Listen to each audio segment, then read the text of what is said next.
Kekristenan hari ini adalah kekristenan yang pudar, garam yang hambar, terang yang redup, menjadi kekristenan tanpa salib.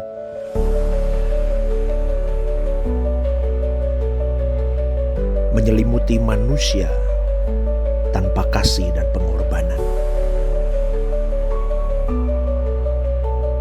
Di kayu salib itu, putra tunggalnya, Yesus itu mati untuk semua manusia. Namun adakah manusia menghargai akan kematiannya? Seperti Yesus bukanlah lagu atau nyanyian. Seperti Yesus bukanlah slogan, namun harus berjuang untuk dihidupkan. Mengenakan pikiran, mengenakan perasaan Kristus, dan berkarakter seperti Dia, itulah kekristenan yang sesungguhnya. Hidupmu dan hidupku adalah gambaran Kristus. Tahun ini, tahun kedewasaan karakter di dalam Kristus. The powerful year of breakthrough into Christ. Bapak Ibu yang dikasihi oleh Tuhan, hari ini saya mau berbicara tentang bagaimana engkau berteman. Ini gak pernah saya khotbah begini ya, gak pernah loh saudaraku. Bagaimana Anda berteman, bagaimana Anda memilih teman, bagaimana Anda membatasi pertemanan Anda, bagaimana Anda membangun pertemanan Anda. Nanti ibadah 1 dan 2 akan berkelanjutan. Hari ini di ibadah pertama ini saya ambil di dalam Amsal 4 ayat 23. Firman Tuhan berkata, jagalah hatimu dengan segala kewaspadaan, karena dari situlah terpancar kehidupan. Kalau boleh saya artikan begini, nak, jaga hatimu. Apa yang timbul dari hatimu itu dimulai dari apa yang kau lihat, apa yang kau dengar, apa yang masuk di indramu. Itu masuk ke pikiranmu, turun ke perasaanmu. Hatimu bergejolak dan kau berbuat sesuatu atau mengucapkan sesuatu, jadilah sesuatu itu. Betul gak Bapak Ibu? Betul? Dari apa yang kita lihat nih, apa yang kita dengar, masuk ke pikiran kita. Setelah masuk ke dalam pikiran kita, kita renungkan, kita olah, masuk ke perasaan. Perasaan itu menggejolak hati kita. Keluarlah ucapan kembali. Maka ucapan seseorang itu adalah apa yang menjadi isi hatinya. Kalau ucapan seseorang itu pahit, berarti hatinya penuh dengan kepahitan. Kalau tingkah lakunya kasar, tingkah lakunya tidak berkenan di hadapan Allah, itu apa yang ada di dalam hatinya. Maka pada pagi hari ini saudaraku, firman Tuhan jelas, jagalah hatimu dengan segala kewaspadaan, karena disitulah terpancar kehidupan. Kenapa dikatakan kehidupan? Kau mau tampilkan kehidupan siapa, nak? Bukankah seharusnya kalau kita sudah mengerti suara kebenaran, hidupmu dan hidupku hanya satu. Yesus berkata, akulah jalan, kebenaran, dan hidup. Tidak ada seorang pun dapat datang kepada Bapa, kepada Elohim Yahweh, tanpa melalui aku. Artinya apa? Kalau hidup yang kau pancarkan, nak, tidak seperti aku hidup, kau tidak akan sampai kepada Bapa. Sekarang pertanyaannya adalah, bagaimana hidupmu hari ini? Siapa circle-mu? Siapa pertemananmu? Apa yang kau bincangkan di dalam pertemananmu? Apa yang menjadi passionmu di dalam kau berkomunitas, itu menentukan bagaimana kau hidup. Hari ini orang bisa berkata begini, bukankah aku memiliki kehendak bebas, pastor? Yes, dari kehendak bebasmu kau bebas untuk memilih siapa yang menjadi temanmu. Katakan amin. Kau tidak bisa memilih dari mana kau, di keluarga mana kau lahir, siapa orang tuamu, gendermu apa, tidak bisa. Itu takdir dari Tuhan. Tetapi kau bisa memilih siapa orang yang harus ada di dekatmu, siapa orang yang ada di circle-mu. Kenapa saya katakan ini? Karena banyak orang belajar suara kebenaran tapi bodoh memilih teman, memilih pasangan hidup, memilih komunitasnya. Dan akhirnya ketika teori yang berkata manjakan perasaan Bapa, kita tidak memanjakan karena kita salah di komunitas yang salah. Hari Minggu kau katakan, saya mau iring Yesus sepanjang hariku. Kau nyanyi itu di gereja, kau pulang kau kumpul dengan penggosip. Pernah gak ada pikirin itu? Walau berat dan sukar jalanmu, hidup yang hidup yang kau jalani menyukakan hati Bapa. Rinduku menghidupinya. Kau ndak rindu, kau cuma nyanyi. Tuhan ajarku setia. Terus apa lagi? Seperti dirimu. Tuhan di sini Yesus. Taat Bapa sampai di salibmu. Jangan ngomong salib deh. Anda ditinggalin temenmu yang toksik aja Anda gak berani. Itu salib. Berani gak ngelepasin temenmu yang toksik. Itu sakit loh. Tapi kalau nyanyi di gereja fasih. Selama di dunia lakukan kehendak Bapa. Terus menyelesaikan rencana Bapa. Tidak selesai saudaraku. Kalau komunitasmu salah, kau tidak akan pernah selesai menyelesaikan apa yang harus kau selesaikan dari Bapa. Maka pada pagi hari ini saya mau katakan begini. Dunia membawa manusia hari ini bukan semakin baik. Dunia mendrive manusia bukan semakin saleh hidupnya. Tetapi dunia mendrive manusia masuk ke dalam sesuatu yang semakin egois, materialistis, semakin hedon, semakin tentang dirinya. Dan semakin jahat saudaraku. Dan kalau hari ini circle pertemananmu pun tidak kau pikir baik-baik, kau tidak saring baik-baik, itu akan mempengaruhi bagaimana kau hidup. Katakan amin saudaraku. Siapa circlemu hari ini, siapa yang sekelilingmu hari ini, itu akan menimbulkan reaksi Allah di dalam hidupmu. Allah itu Allah yang hidup. Siapa yang percaya Allah kita hidup? Angkat tangan. Kalau kau percaya Allahmu hidup, berarti kalau Allah itu hidup, Allah itu berperasaan. Siapa yang percaya Allah kita berperasaan? Angkat tangan. Berarti saudaraku, dengan siapa kau bergaul, dengan siapa kau dekat, dengan siapa kau berkomunikasi, dengan siapa kau membagi hidup, menimbulkan reaksi Allah. Tetapi tidak banyak orang tahu hal ini. Atau tahu tapi tidak mau tahu. Dan kalau pertemananmu sudah mulai menyita waktumu, emosimu, pikiranmu, percayalah saudaraku, itu akan sangat mempengaruhi arah hidupmu, akan sangat mempengaruhi hidupmu sendiri, akan sangat mempengaruhi hatimu, akan sangat mempengaruhi keputusan-keputusan yang kau ambil. Dulu saya, kalau papa mama saya, saudaraku, pulang gereja, pulang itu dengan omelan. Dulu ya, di gereja saya yang lama dulu, waktu saya kecil. Papa saya setiap kali pulang gereja, penuh dengan omelan. Mama saya terutama.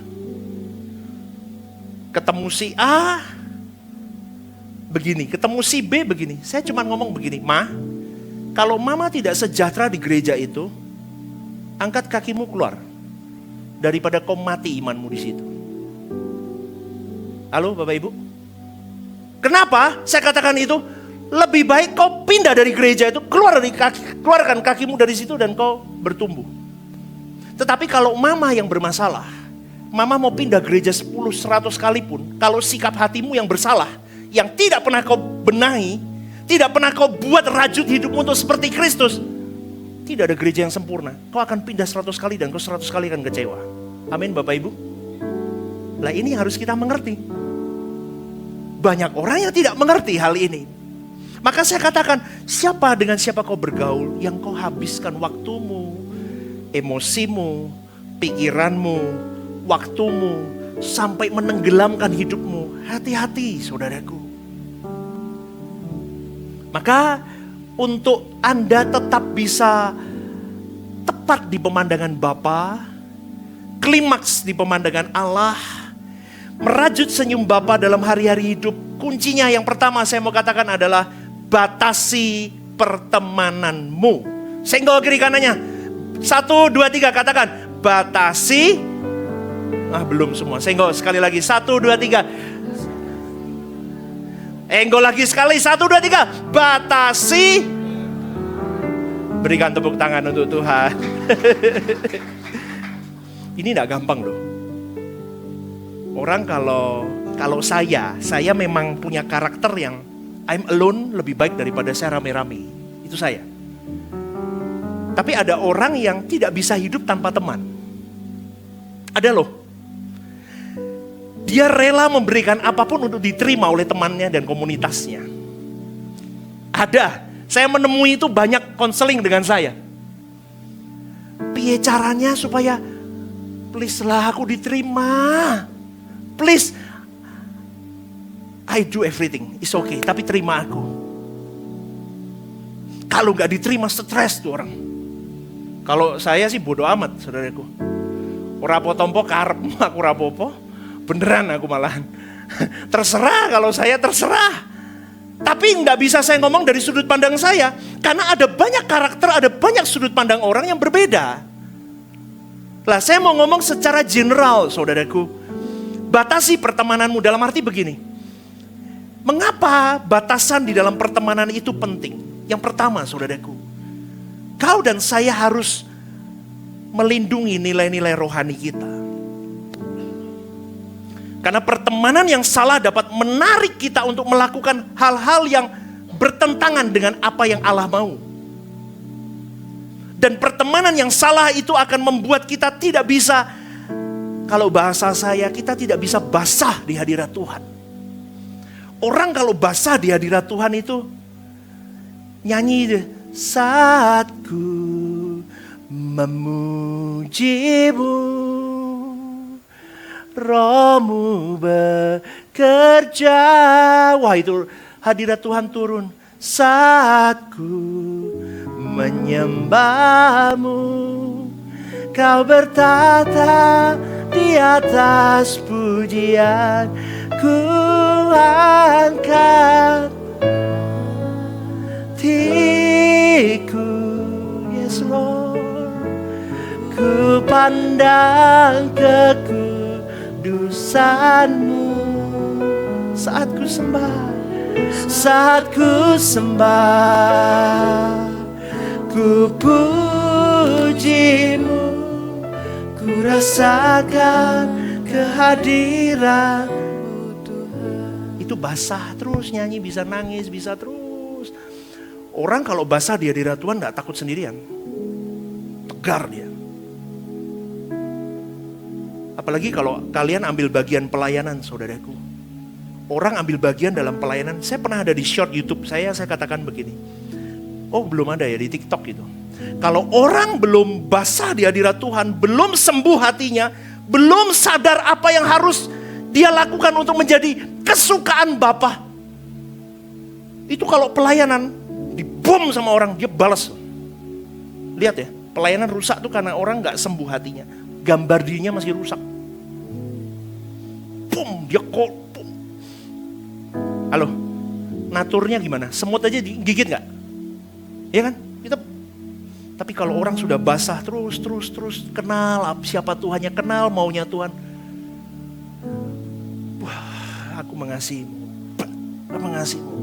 Aku mengasihimu. Itu SK yang benar. Halo? SK bukan berteori tentang teknon.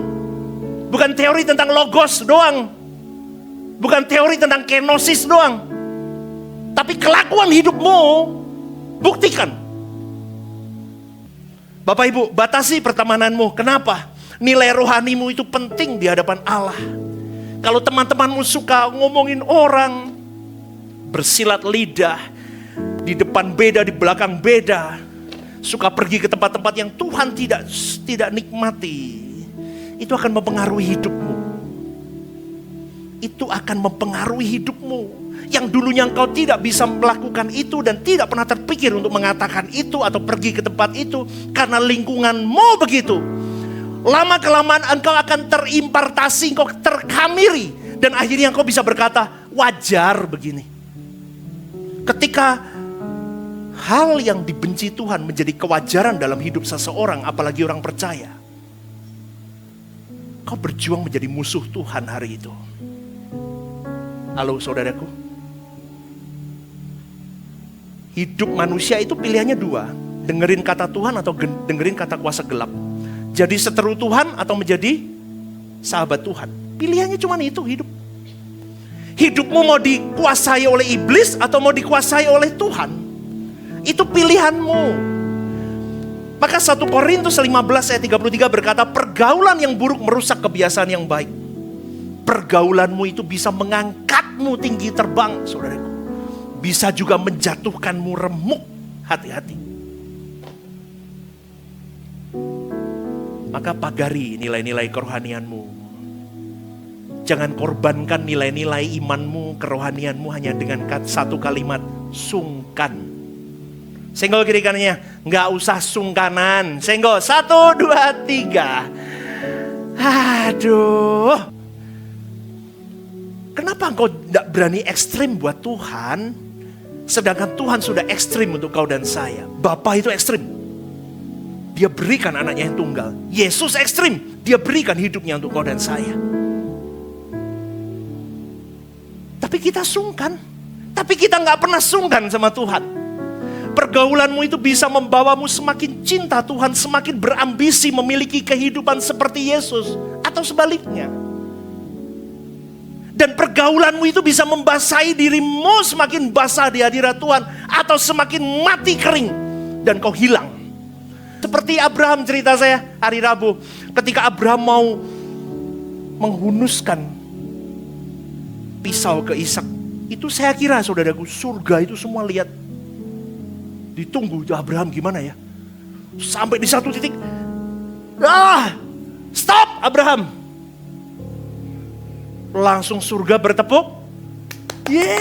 Saya menemukan satu orang yang berani bayar harga buat seorang bapaknya. Abraham gak sungkan loh, sama anaknya jadi berani loh. Hari ini kau dan saya penuh dengan sungkan. Pertemananmu sungkan, tetapi kau korbankan Tuhan dalam pertemananmu. Kenapa kau harus membatasi pertemananmu? Supaya kau menjaga fokus hidupmu, saudaraku. Saya ulang sekali lagi. Jangan takut sendirian, katakan amin. Kalau engkau dijauhi oleh temanmu, it's okay, ada Tuhan bersama denganmu.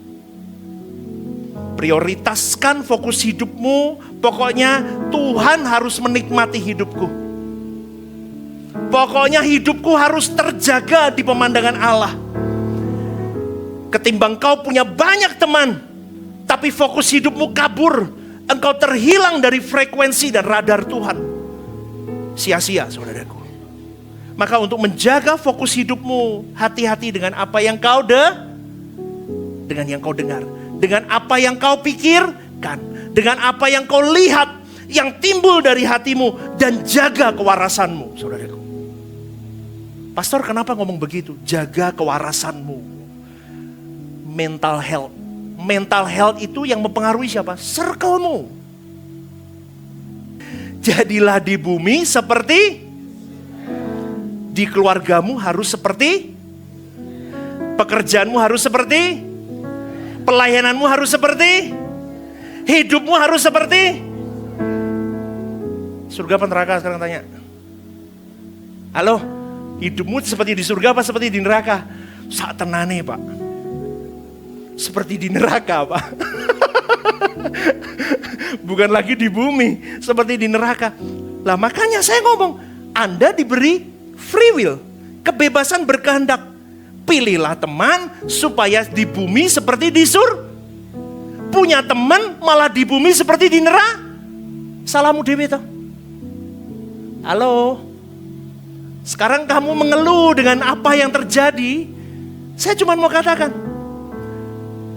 teman yang tidak mendukungmu, tinggalkan. Waduh pastor, jangan begitu. Yang mendukung apa pastor? Mendukung segala hal. Apalagi yang mendukungmu semakin cinta Tuhan. Yang tidak mendukungmu semakin cinta sama Tuhan, tinggalkan. Garis bawah itu. Gak ada kata sungkan. Ketika engkau meninggalkan teman-temanmu itu yang tidak bisa membawamu terbang tinggi. Lagunya, bawaku terbang tinggi. Nggak bisa. Kalau temanmu tidak cinta Tuhan, dia akan ganduli kamu. Ganduli itu Indonesianya apa ya? Apa? Indonesianya apa? Ganduli. Oh, Raiso, aku bingung kok. Ganduli itu apa? Memberati. Ya. Bahasa Jawa itu lebih banyak loh sebetulnya ya. Cuma nanti kalau dipasang di YouTube kan bingung. Ganduli itu apa kan bikin. Ya, memberatimu. Nggak bisa. Maka kalau engkau berani, Bapa, Tuhan Yesus sudah ekstrim. Kita harus ekstrim sama Tuhan juga. Dengan cara apa? Tinggalkan pergaulan yang tidak membawaku semakin cinta Tuhanku. No, sorry, thank you. Berani. Kenapa kita harus memberi batasan? Karena pertemananmu kalau salah, itu akan memberi pengaruh yang negatif. Amsal 22 ayat 24 sampai 25 berkata, jangan berteman dengan orang yang lekas gusar. Jangan bergaul dengan seorang pemarah. Senggol yang marah-marah itu, coba. Supaya engkau jangan menjadi biasa dengan tingkah lakunya. Dan memasang apa? Jerat bagi dirimu sendiri. Ayat ini memperingatkan kita untuk tidak berteman dengan orang yang suka marah. Karena itu akan menghamiri hidupmu, kau menjadi orang yang sama seperti dia. Maka penting saudaraku waspada untuk terhadap semua pengaruh negatif yang muncul dari yang namanya pertemanan, persahabatan yang kau lakukan. Karena orang yang tidak bisa mengendalikan dirinya, dengar baik-baik, itu akan melukai banyak orang di sekitarnya. Dan kalau orang itu tidak kunjung berubah, orang itu akan merusak plan besar Tuhan dalam hidupnya. Dia juga merusak plan besar orang-orang di sekitarnya karena gusar, karena marah, karena karakternya yang tidak sungguh baik.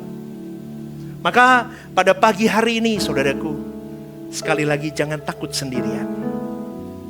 Ke gunung Tuhan itu tidak berjemaah, tetapi sendiri. Ke gunung Tuhan itu alone with God. Jangan takut sendiri. Maka jauhi pergaulanmu yang berpengaruh negatif. Tapi gimana pastor memberi batasan yang sehat di dalam pertemanan? Saya pernah dengar satu khotbah, salah satu pendeta ngomongnya begini. Pertemananmu itu seperti rumah. Ada pagar depan, ada teras, ada ruang tamu, ada kamar tidur. Jangan orang yang harusnya dipagar kau masukkan kamar tidurmu. Runyam. Halo? Tamu ya berhenti di ruang tamu. Tukang antar online, barang-barang paket ya cuma di pagar. Istri, anak saya ya masuk ke kamar saya. Itu pembatasan saudaraku. Kau harus mulai membatasi. Tidak boleh orang-orang di luar sana sembarangan dekat dengan Anda. Maka kalau Bapak Ibu lihat bagaimana saya hidup, saya tidak izinkan semua orang dekat dengan saya. Tidak saya izinkan semua orang dekat dengan saya. Karena ada batasan yang saya berikan dan tidak sembarangan orang boleh mendekat kepada saya. Dan saya percaya saudaraku, itu baik adanya. Maka jangan kau izinkan orang semua dekat kepada dirimu. Saya akan sangat selektif saudaraku. Apalagi dengan dunia pelayanan, saya lebih selektif hari ini. Kalau saya ketemu dengan orang-orang yang toksik, saya keep distance. Saya tidak membencimu. Saya tidak apa ya?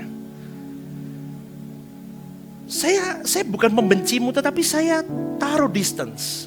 Kenapa? Karena pengaruhmu akan ku bahaya. Apalagi kalau kita sering kumpul dengan orang-orang yang suka framing. Tahu framing nggak, saudaraku? Halo, di sini ada yang tahu framing? Kurang hati KB. Framing tahu framing? Duh, gimana ya? Bentar. Oh gini contohnya. Tak kasih tahu. Jangan ke restoran itu loh.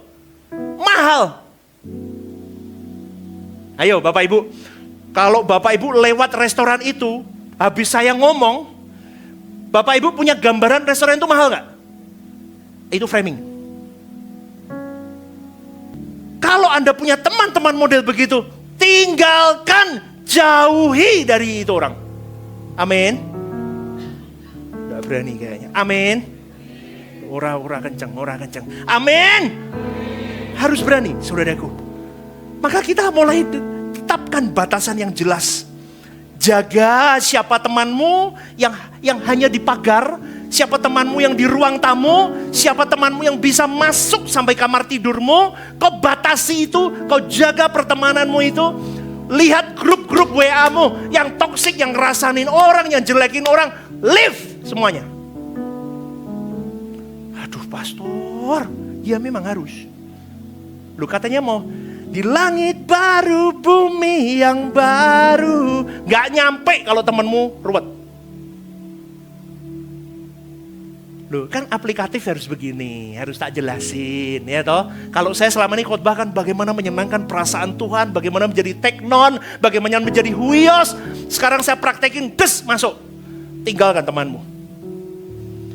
Saya mengembalakan hampir 3 tahun. Saya rawat orang-orang yang melayani di tempat saya rawat mereka untuk bisa jadi huios. Kadang kalau orang itu belum sehat, dia gigit saya. Saya obati tangan saya tetap pegang dia. Gigit lagi, saya pegang dia. Gigit lagi, saya pegang dia. Gigit lagi, saya minta Tuhan ini orang gak bisa dipegang. Saya lepasin. Karena waktuku gak bisa habis untuk Anda. Pekerjaan Tuhan itu banyak, besar. Dan kalau orang-orang tidak mau diajak untuk maju ke Tuhan, tinggalkan. Saya katakan ini saudaraku. Maka lihat bagaimana kau hidup hari ini. Siapa grup WA-mu? Isinya ngerasani orang, terus ngomongin orang. Framing sana, framing sini, ngomongin si A, ngomongin si B. Jauhi saudaraku. Kalau ada orang-orang yang tidak suka denganmu, tinggalkan. Tidak berteman dengan dia pun is okay. Jangan pernah mengemis pertemanan.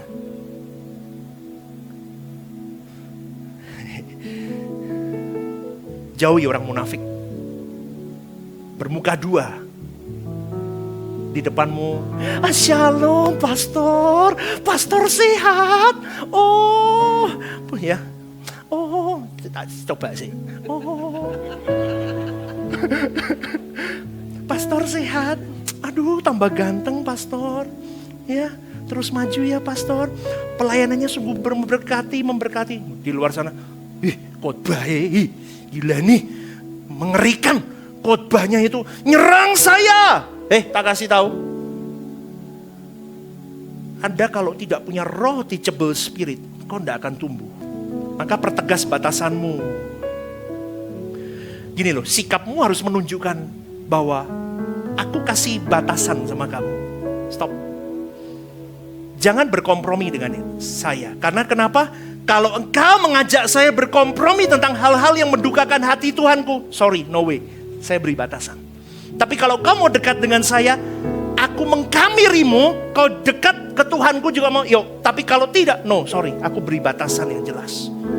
Maka menjadi seorang yang tahu suara kebenaran, ketika ada di komunitasmu, kau harus memberi pengaruh, bukan terpengaruh. 1, 2, 3, memberi, bukan. Saya ulang sekali lagi, 1, 2, 3, memberi, bukan. Tapi memberi pengaruh kalau hatimu belum beres, jiwamu belum beres, yang keluar pahit. Rusak gereja itu. Rusak pekerjaan itu, rusak pelayanan itu, rusak rumah tangga itu. Nanti kalau Anda sedang dibeliin suami misalnya motor baru, ketemu sama temenmu toksik mulutnya. Jeng, aku udah dibeliin suami lo motor baru. Dasar temenmu mulutnya jelek. Alah Jeng, itu loh, aku habis dibeliin mobil CX-5 sama suami. Coba, rontok gak tuh hati? Dari yang dulunya happy, oh ya, itu dapat Mazda CX-5, aku cuma dapat Scoopy aja bekas. Toksik, mulai hatinya Anda teduh. Teman yang baik tidak begitu. Teman yang baik akan mensupportmu. Oh, wah puji Tuhan ya. Makanya doakan suamimu pekerjaannya biar maju. Makanya saya ngomong saudaraku, kau kumpul dengan siapa? Itu penting sekali. Saya nggak ngomong apa, tapi ketika kau dirusak lingkunganmu, kau akan merusak yang lain. Itu tuh seperti buah apel ditaruh di apel yang busuk, taruh di apel yang segar, semua busuk satu plastik. Itu akan terus.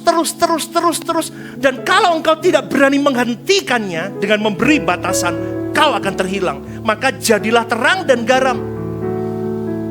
Jika teman Anda menghormati nilai-nilai yang Anda pasang di dalam hidupmu, maka hidupmu akan bertumbuh baik. Karena hidup itu adalah perjalanan di mana terus kita bertemu dengan berbagai pengaruh di dalam lingkungan, di dalam orang-orang sekitar maupun situasi yang kau hadapi. Maka jangan ikut arus, tapi kau harus berani melawan arus itu. Kau harus berani menerangi sekitarmu. Beri pengaruh bahwa aku hidup seperti Yesus hidup. Kalau Yesus hidup di zaman ini, it's me. Katakan itu saudara. Amin. Kalau Yesus hidup di zaman ini, it's me. Seperti aku hidup, mulutku, semua aku kerahkan untuk Bapakku. Kau berteman, kau bukan yang dipengaruhi. Saya sedih saudaraku, orang pelayanan ya. Bukan tambah baik, tambah rusak hidupnya. Bukan tambah baik, tambah rusak. Kenapa? Saling meracun. Jangan takut ditinggalkan. Jangan takut sendirian. Jangan takut diomongin jelek sama orang. Kalau kau benar, go ahead, jalan saja. Karena waktu saya tulis begini di dalam story IG saya kemarin ya. Kebenaran adalah kebenaran. Dan kebenaran itu akan muncul seperti emas. Dia akan mencari jalannya sendiri. Meskipun hari ini kau difitnah, kau dikatakan sesuatu yang tidak sesuai apa yang kau lakukan, kebenaran itu akan timbul seperti emas. Amin saudaraku. Jangan takut. Maka pengaruhi mereka dengan gaya hidup Yesus. Pengaruhi mereka dengan spirit Yesus. Pengaruhi mereka dengan cinta Tuhan yang meluap-luap sampai basah. Maka bisa dikatakan hidupku adalah pesan Tuhan yang mau ku sampaikan kepada dunia. Maka di dalam pertemananku itu duniaku. Aku mau menyampaikan hidupku seperti Yesus. Berani saudaraku. Saya tutup dengan satu contoh praktis memberi batasan dalam pertemanan. Dengar baik-baik. Kalau ada orang yang menghakimimu, saudaraku, ampuni mereka. Amin. Enggak mau, nih lemes kelihatannya. Kalau ada orang yang menghakimimu, ampuni mereka. Amin. Berani? Siapa yang berani angkat tangan? Nah, berarti pulang nanti kau akan disakiti orang. Pulang siap-siap. Saya ulang sekali lagi. Siapa yang berani mengampuni orang yang menghakimimu? Angkat tangan. Siapa yang gak punya tangan? Gak usah angkat tangan, gak apa-apa. Kalau sudah angkat tangan, pulang siap. Siap-siap. Loh, kan begitu. Tuhan beri aku kekuatan. Kalau mau kekuatan pasti diberi masa. Supaya latihan, supaya aku seperti kita, Tuhan aku mau semakin kuat, badanku semakin tegar, semakin bugar. Dikasih beban.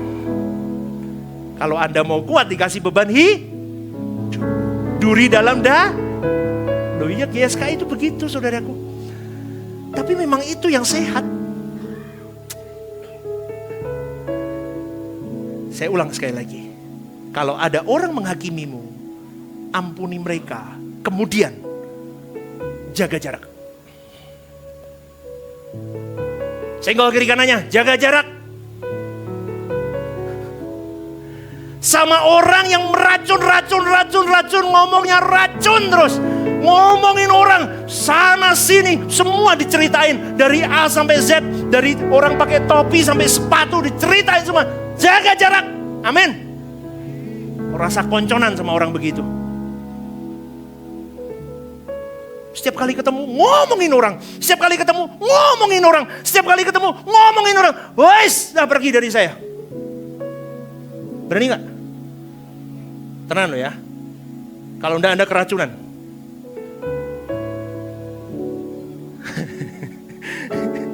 Aduh, pastor nih hari ini ngomongnya kok gini-gini ya. Iya. Enggak bermusuhan enggak, tapi jaga jarak. Maka sehat jiwamu, saudaraku. Sehat kerohanianmu. Kalau Anda melihat ada orang yang jatuh, kau tolong dia. Tolong. Kalau dia bisa ditolong, tolong. Kalau dia ditolong gigit, ampuni dulu. Kalau dia gigit lagi, ampuni lagi. Gigit lagi, ampuni. 3 kali. Kalau digigit terus mati juga kau. Amin. 3 kali kau tolong. 3 kali dia nak berubah. Lepasin. Jaga jarak. Kau tidak berhutang darah atas dia. Tapi kalau 1 kali kau baru tolong dia 1 kali, kau digigit, kau lepasin, kau nanggung dosanya. Kau nanggung nyawanya. Tapi kalau 3 kali kau digigit terus, lepasin, potong, jaga jarak, urusan Tuhan sama dia. Gak usah sibuk saudaraku, gak usah habisin waktu mengurusin orang-orang yang tidak mikirin kamu. Bertobat, berubah, gak usah gak enakan. Mazmur 1 ayat 1 berkata, berbahagialah orang yang tidak berjalan menurut nasihat orang fasik, yang tidak berdiri di jalan orang berdosa, dan yang tidak duduk dalam kumpulan pencemooh. Pencemooh itu penggosip. Orang yang semakin digosok semakin sip. Terus diomong. Penggosip itu artinya membicarakan orang untuk menjelekkan orang itu. Itu gosip. Maka jangan mau duduk dengan orang penggosip. Eliminasi itu. Tinggalkan. Selesai. Daripada setiap kali berbicara kau ngomongin orang, kau ikut berdosa. Habis nyanyi apa? Bentar, lagunya GSK itu apa? Haus hatiku selalu bersama Yahweh Bapakku. Stop. Nah, kuduslah kamu sebab aku kudus. Matilah kau. Kau mau nyanyi ngomong haus hatiku selalu bersama Yahweh. Yahweh ngomong kuduslah kamu. Kumpulanmu gak bener. Kau gak bisa haus akan aku, gak mungkin. Di gereja tidur, datang gereja telat, doa gak pernah, dengerin firman gak pernah, ngantuk, baca firman gak pernah, kerja seenak-enakmu, kumpulanmu ruwet. Terus kau memimpikan apa? Langit baru, bumi baru. Bangun coy. Amin. Bangun coy. Senggol kiri kanannya. Bangun coy. Bangun. Hidupmu aja gak karu-karuan gitu. Mau langit baru, bumi baru. Langitnya siapa? Langit siapa? Gak ada. Maka saya tutup dengan 1 kalimat ini. Jauhi orang yang kepahitan juga. Kalau itu Anda yang kepahitan, bertobatlah hari ini. Kenapa? Kalau engkau duduk dengan orang-orang kepahitan, ada 5 orang kepahitan, kau duduk kau yang ke-6 jadi orang kepahitan. Halo? Kalau engkau duduk dengan orang-orang penggosip, ada 4 orang duduk orang penggosip semua, kau masuk ke situ, kau jadi seorang penggosip yang nomor 5. Kalau engkau pergi dari kumpulan itu, kau yang digosipkan. Halo? Hati-hati. Maka pada pagi hari ini, hati-hati dengan pertemananmu. Siapa yang mau membatasi pertemananmu, angkat tangan. Yes. Supaya apa sih saudaraku? Supaya kita berkenan hidup kita. Itu kan ada ruangan loh. Dalam hidup kita tuh punya ruangan. Ruangan keluarga, ruangan ini. Dan yang terbesar ruangan Tuhan. Oke. Ini semua yang akan menjadi motor untuk membawa kita ke langit baru, bumi baru yang menjadi kesukaan Tuhan. Kalau satu motor ini salah satunya persahabatan. Coba ya, Anda jengkel sama sahabat, pasti nanti ketemu pasanganmu juga uring-uringan. Ya enggak? Ini kok kayaknya ya wis baik semualah di sini ya. Itu saya dulu saudaraku. Kalau saya sedang jengkel sama orang, sahabat saya bisa uring-uringan sama polisi. Rusak. Nanti anak saya baru ribet. Saya bisa bentak anak saya. Nanti Pak Agus telepon, saya bisa bentak Pak Agus. Ya, sering gitu ya. Ngamuk-ngamuk sama dia. Dia bisa mikir, gembala saya sinting apa gimana ya? Gembala saya sinting nih kelihatannya. Makanya mental health butuh kewarasan. Siapa yang mau waras dalam Tuhan, angkat tangan. Yuk bangkit berdiri yuk. Ibadah Rehoboth Semarang ada di setiap minggu jam 8 pagi dan jam 10 pagi. Setiap ibadah disertai ibadah anak, sekolah minggu pukul 8 pagi, dan Eternitins pukul 10 pagi. Ibadah midweek ada di setiap hari Rabu, pukul 6:30 malam. Bergabunglah bersama kami dalam Home Usia Indah, setiap Jumat Minggu kedua pukul 5:30 sore di Sekretariat Gereja. Hangout Club setiap Jumat Minggu pertama, pukul 6:30 malam, di Sekretariat Gereja. Anda dapat mengajak keluarga, teman, dan relasi untuk bisa bergabung bersama kami di Rehoboth Semarang.